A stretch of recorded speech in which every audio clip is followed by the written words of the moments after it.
Hi everyone, welcome back to another episode of the Velvet Lounge Buttons 103. Actually this is the third video in the series, and today I am once again going to go through the world of buttons with you because there's a lot of value in them. If you collect them, this will help you identify what you have, as well as awesome items for resale. They're small, they're easy to make look beautiful before you send them out to your buyers. So here we go, and in the background you hear Lady Gaga, Swine from the Art Pop CD. So let's get the show on the road. What I have on the table are a variety of buttons, and I'm going to start with the ones that I actually have a little description written out for, like right here. So, as I discussed before, there are a lot of buttons out there. They're all different sizes, shapes, etc. For some reason, people ignore them. For example, I really shouldn't say this, but I do have a video that I will be doing, so I won't say it right now. I'll save it for a future video, in regards to places where you can easily clean up on some amazing buttons for very little money, sometimes even for absolutely free. So you will definitely want to check out that video. It will be coming up in this series. I have a couple videos I already produced. One is active and live out there right now, and a couple, and I think like every Sunday I will release one of these for you so you have an idea when they're coming. Please remember to hit the bell so that you can receive notifications whenever I have a new video, as well as, of course, if you subscribe, that would be awesome. Give me a thumbs up. If you have any questions whatsoever, you can send them to me via my email, which is on the About page, or leave a comment down below. Now, if this video gets cut short, I will continue it, so don't worry about that. So the first button I'm going to start out with are these beautiful brass pierced buttons. These are pretty awesome. They're actually made of brass, and you can see the beautiful design that they have to them, that little swirl, the tulips at the bottom. It's a set of 3. This is what the back looks like. And yeah, these are absolutely made of brass. They're heavy, like in your hand you can actually feel the weight of them. You could see the aging that brass naturally does on these, and where it's getting darker, so these are aging beautifully. These are older brass buttons that I actually got from a family member, so I don't think these will go anywhere anytime soon. Next, just for giggles, fun, and haha, there are a lot of figural buttons. These are top hats. These are about probably 1920, and this is what the back looks like. You can see a little yellowing around where the button would be attached just because of the age. And these are made of a plastic that I could not identify, so these may just be regular hard plastic. Next, these are some of my favorites. I've had these ever since I was a child. These are Bakelite, and the Bakelite is the green part, and the clear part, which has yellowed over time, is a polyacrylic, commonly known as lucite, but lucite is actually, as we discussed in previous videos, a brand name. It is not an actual material. The actual material is actually called polyacrylic. And let me see, where is the attachment? Where do you attach these? Ooh, wait a minute. Don't want to drop him. Oh, the hole is so small. I don't know if you can see it, but if I turn it, actually you can see it right there. Sort of, let me hold it back. There you go. Where the colors meet. And it goes through, actually you can see the white paper, it goes through to the other side. So that's another thing, is if you think you have a button, always look for where the holes are, because on buttons like this, which are very unique buttons, you know, sometimes it's sort of hidden and not as easy to find, but these are actual buttons. I can't imagine the uses that someone could put these to, because they're pretty awesome. And next, I was starting to show you these in another video when it ran out of time, my camera. But these are the carved shell buttons. Just wanted to show you those again. These are carved out of shell on the original card. As I stated, there probably were like 4 to 6 of these on a card, but over time, someone probably used the other 2 and these were left over. But these are very cool. I love the design of these, the way they're cut in.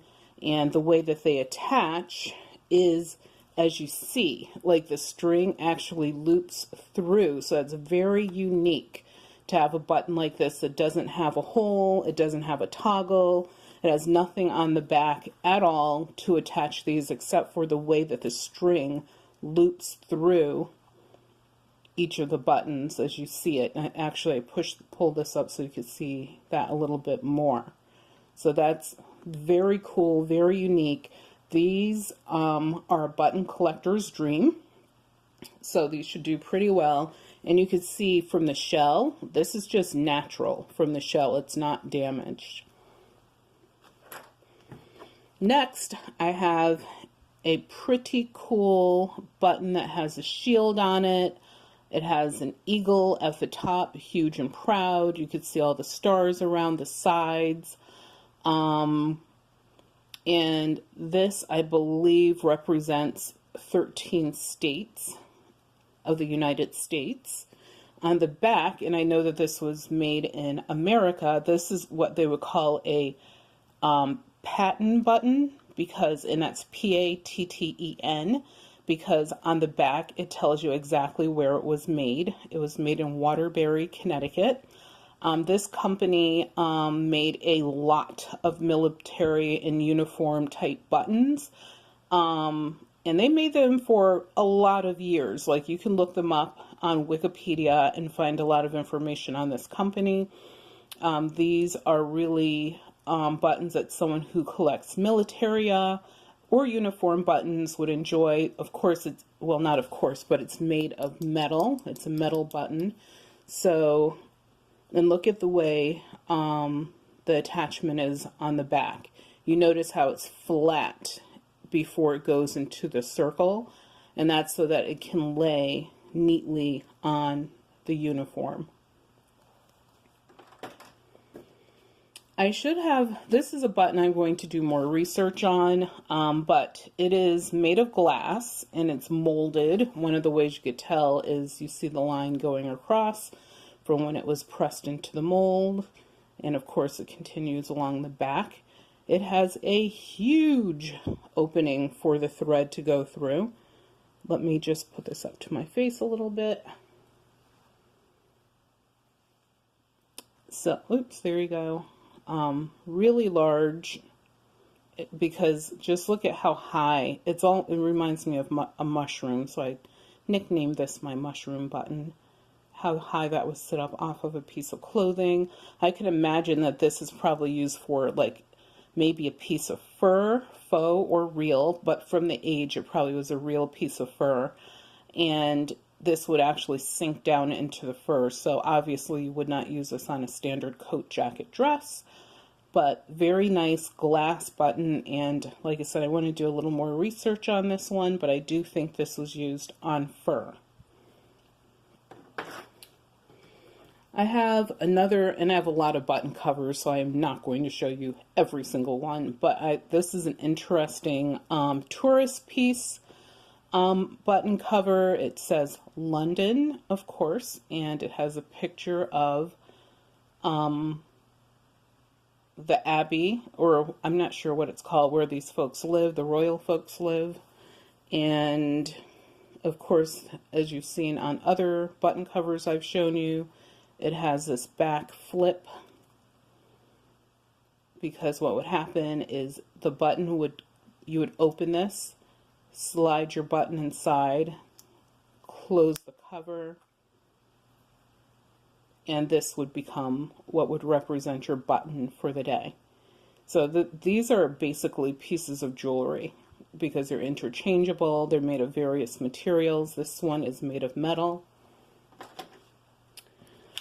Here's another. I have many favorite buttons, but one of my favorites, it's a piece of celluloid. So this is a celluloid plastic button that went on a coat. And usually you could tell when something is a coat or a cape button because the button is really large. Like this one is about 1.5 inches in diameter, and the celluloid is one of the earliest plastics made here in the United States, and very almost deco into design with all the darting all over the place. Great molding on this button that has stood the test of many, many decades. The back looks like this. Of course, as you can see, it's a 4-hole button. And what happens is this part is one part, the celluloid shape. And celluloid is a relatively thin plastic. I could feel like the lightness of this in my fingers. And what happens is they would take this celluloid portion and press it over the back, and then it would be heat sealed so that it would stay there hopefully for many decades. And as I stated, this is a 4-hole. You can find 2 holes, sometimes even 5 holes, but most of them were 4-hole buttons. So that's that. Next, I am going to show you one example actually of a Galalith button. So the material is Galalith, and that is spelled Galalith. And this black and white button, I have 2 examples. I'm going to show you this one, and then I'll show you some that actually, I'll pick up one now that's yellow. Both of these are made from the same material. Galalith was made to mimic glass. It's a type of plastic, and if you held these, they feel a little bit cold. They're not exactly cold like glass, but they definitely have the glassiness of glass. Even, you know, when you tap it, it sounds a little bit like glass. Tap these together. But these are definitely Galalith buttons. They are not glass. And these usually were made in swirl colors or solid colors. So, you know, if you're wondering if you have one of these buttons, you know, one of the things you can do, which I really don't recommend, is if you scratch these, first of all, it should feel and sound as if it's glass. And then if you're like, well, I'm still not sure, then what you can do is kind of scratch it a little on the back, and it will be quickly apparent that these are a very hard plastic. But I have several of these different styles, colors, etc. in my collection. And as I stated, most of them come in solid colors or a swirl color. Move those out of the way. Now these are pretty groovy buttons coming up. I'm going to show you the back and the front. These are really futuristic, as you can see in design. The type of material is Casein. Casein is once again a synthetic form of plastic. And as they were inventing plastics, obviously they went through lots of methods, you know, for creating them. And unfortunately, the goal continuously, and I'm sure even today, is to make a very cheap plastic. The plastics, some of them that I've shown you, are not cheap plastics, like Bakelite, Casein. I'm going to show you some more in the future as well that you haven't seen yet. but the Galalith, obviously, etc., celluloid, these would be very expensive plastics to make today. So this is one of those iterations when we get into Casein. This Casein, one of the reasons people love Casein buttons, once again, the color. Like the color and the lasting power of these buttons is pretty amazing for their age. These are charm string buttons because the button is round and solid, and it has this type of backing which would allow you to put it on a bracelet charm or a string. So there's two sizes here, obviously, large and small. So that one still has its little string in it. And when they made these buttons, like I said, it was all about the function, the form, the color. They could make a ridiculously cool number of shapes and designs. And that's why I really like these buttons. I'm going to show you a few metal, or a couple, I guess, metal buttons that I took out. First of all, by looking at these, which do you believe is the oldest button? I will show you. That's the front, that's the back. So if nothing else, the back should have given it away. This is the older button, and you can see it even has a little greening on it because this button is made of brass. So it's a brass metal that was attached to a probably what appears to be a some other sort of metal back. I don't believe the back is made of brass. It might be, I don't know. This button actually is a button that's younger than this. This one probably was made in like the 60s. And you could see, like with metal, you can really get into great design, pressing them in to molds, and you know, getting that, you could just imagine a machine press doing this over and over again, and these going down to the assembly line to the next process. So these are pretty cool buttons, and once again, you can see two different backings. This button is actually the better button because it's easier to get the thread in. This one is a bit more difficult, where you have to go down into the little channel and get it through. Remember, you have to get a thread through this, so you might want to use a curved needle on something like the button I just dropped on the floor. Next, and I've had these for a long time, but I have 4 large, and these I would consider these to be large because they're large glass buttons. These are about 1 inch in diameter each. You can see the shape in them as far as right here on the top, 1, 2, 3, 4, 5 secticon shape. But on the edges, it's also beveled, like a piece of jewelry would be. And, you know, if you flip it over, it actually has like a dome shape on the back where it kind of like curves in. So it curves inward, and then, you know, I can imagine that these were probably on a coat. Let me show you some pretty buttons. I have to do a little bit of repair on these buttons because some of the little turquoise circles have come out, or balls have come out, but these are made of brass as well. There's little turquoise balls or circles inside of the edges, the perimeter, as well as inside of the flowers. These are really cool buttons. And what I do is I have a special glue that's used for jewelers, that I use to repair jewelry as well as buttons. And they still have the backings on them for when they were on a card and for sale. These have never been used. And there you go. So these I'm going to put right into a bag because I do not want to lose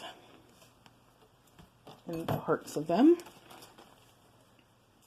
So hopefully you guys have questions, like down below. Please put some questions in there. If you want to email me pictures of your buttons to help you identify them, Remember, my email address is in the About section. So here, and as I told you, I have a lot of mother of pearl buttons, but every time I look at them, I'm like, oh, it's so pretty, it's so shiny. This is another mother of pearl button, one of the white ones, and relatively thick. Remember, I told you thickness counts when it comes to mother of pearl. And this one is a better quality button because I actually took the time to inset a metal finding so that you were able to thread this. The other ones I showed you, where the thread goes is actually carved out in the button. Those were carved buttons. This one, they actually carved out a circle in the center and were able to place the threading mechanism inside of it. So that's pretty cool. And as is common with pearl buttons or mother of pearl, the back is obviously not as gorgeous as the front. And I'm going to show you some more glass. And yes, I have a lot of glass buttons as well. These are Diminutive, and I explain what Diminutive is in one of my other videos. Glass buttons, they're red, they're jewel toned, so they're like a ruby red, and these are perfect for a lot of different things besides sewing them onto your clothing. But you can see like all the work that was put into making these. Really gorgeous. This is what the bottom looks like underneath on the back side. And I have a few different colors of these, but they're also in different shapes and designs. And I was lucky enough to have, I don't know, how many are here, like 8, 9. So put those away.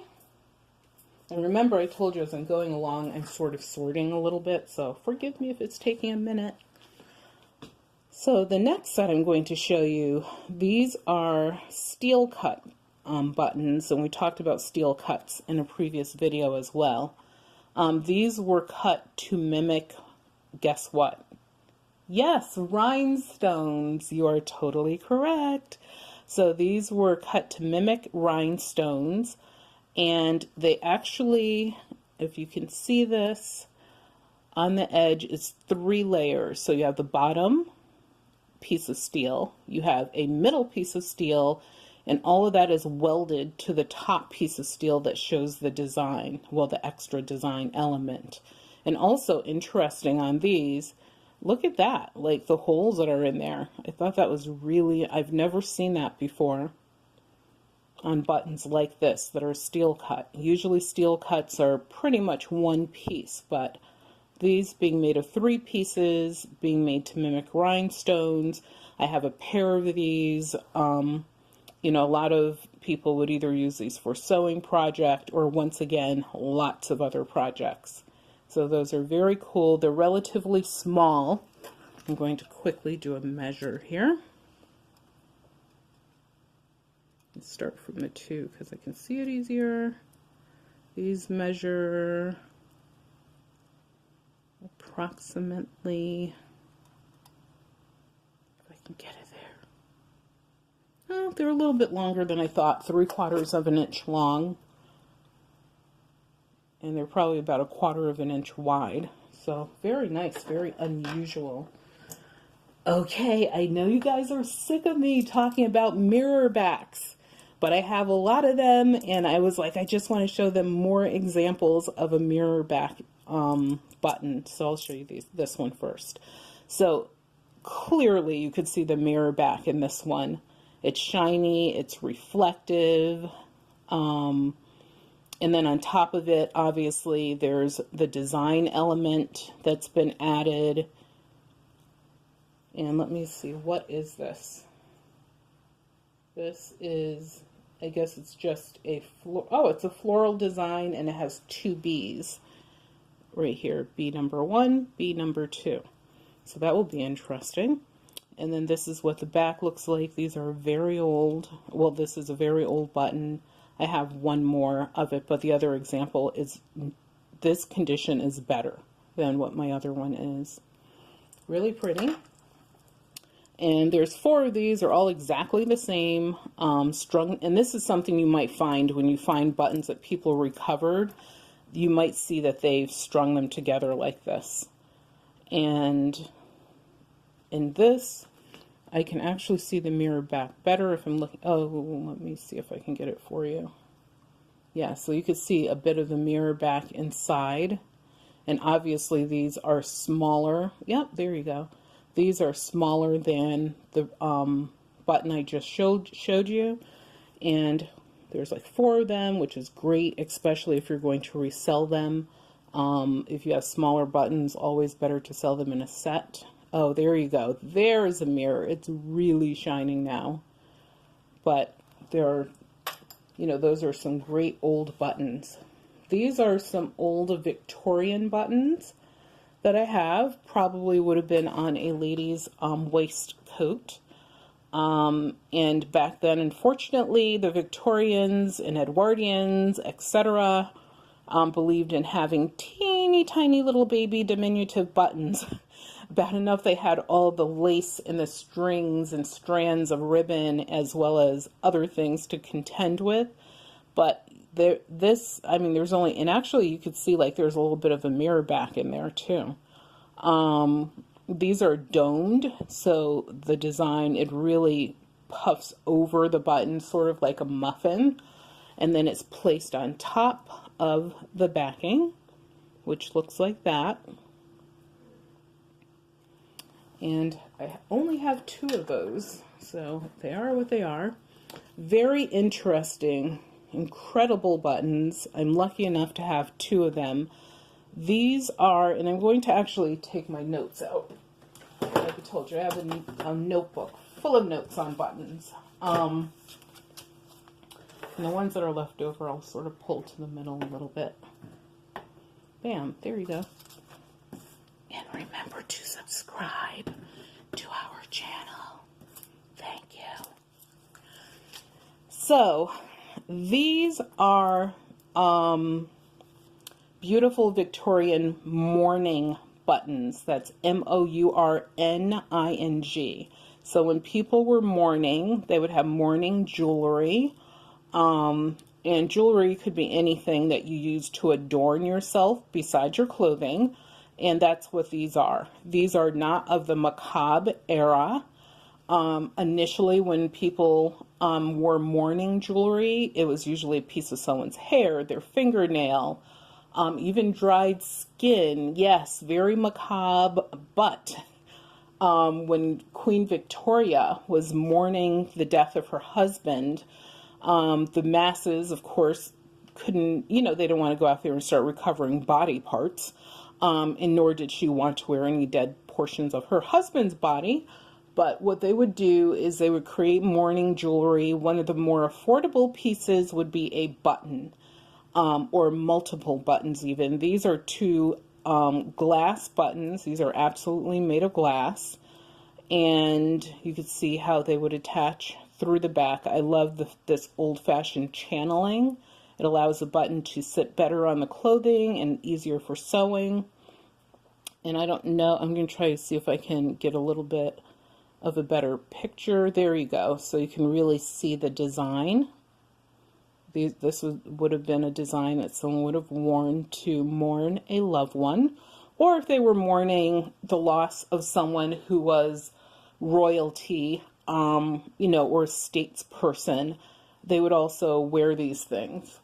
The oldest originals are actually made by a company named Whitby, and they're made of a material called jet, like Jet, which was a version of coal, and it became unpopular for people to use time and resources to go dig this resource out of the earth. And there was a lot of people actually frowned upon it. When people are starving, they need clothes, there's war, etc. Like, why are people doing that? You have glass. So they started making them out of glass.